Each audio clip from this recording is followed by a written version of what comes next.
As I write this, I don't know who won. It's election day morning, before any results are in, and when all predictions point to a dead heat. By the time you read this, we will know who the next president will be. The suspense will be over. This uplift is written, however, and will not change according to the results, because it shouldn't matter. The crazy truth is that whoever you vote for, if your candidate loses, you probably will fear that it's the beginning of the end. I have no answers to this weird state of affairs, except to point to two Bible stories that come to mind.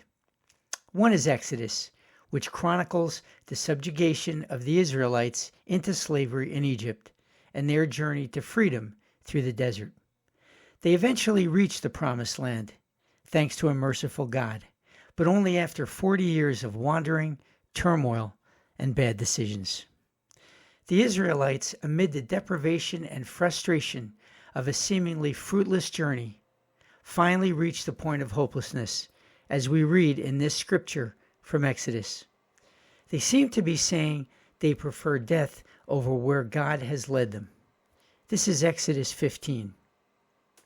The Israelites said to them, Moses and Aaron, "If only we had died by the Lord's hand in Egypt. There we sat around pots of meat and ate all the food we wanted. But you have brought us out into this desert to starve this entire assembly to death." The other Bible story that comes to mind is the captivity of the Jewish people in Babylon, about 1,000 years after fleeing Egypt. They were forcibly removed from their homeland and marched off to Babylon, which is modern-day Iraq. This banishment also follows a series of bad decisions, most of which involve broken faith with God. During their 70-year captivity in Babylon, they lose many freedoms, including the one they hold most dear, the right to worship their God. This psalm, number 137, expresses their state of mind. By the rivers of Babylon we sat and wept when we remembered Zion. There on the poplars we hung our harps, for there our captors asked us for songs. Our tormentors demanded songs of joy. They said, "Sing us one of the songs of Zion." How can we sing the songs of the Lord while in a foreign land?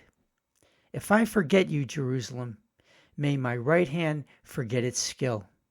May my tongue cling to the roof of my mouth if I do not remember you, if I do not consider Jerusalem my highest joy.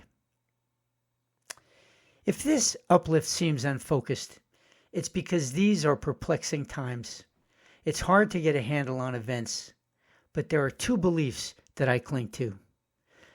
The first is that many times in the history of mankind, things have looked bleak, at least for a time.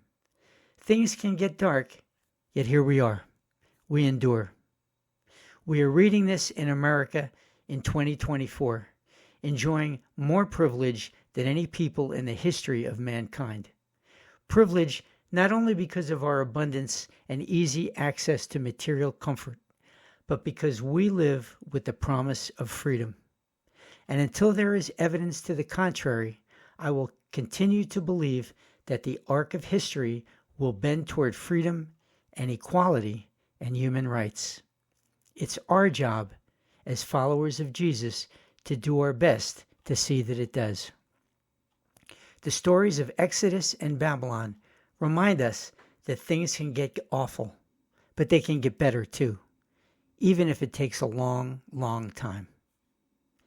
The other belief that I lean on is that we are loved by a sovereign God who promises that we will endure past the end of history, and that in this life we are not alone. God is with us through every dark valley. This is illustrated beautifully in this scripture from Exodus 13 as the Jewish people wander in the desert. They are lost, but not alone. By day, the Lord went ahead of them in a pillar of cloud to guide them on their way, and by night in a pillar of fire to give them light, so that they could travel by day or night. Neither the pillar of cloud by day nor the pillar of fire by night left its place in front of the people. So we live in hope. That's my story, whatever happens in this election. The song pairing is Devil Wind. Until next time, stay safe, be brave, and keep walking in the light.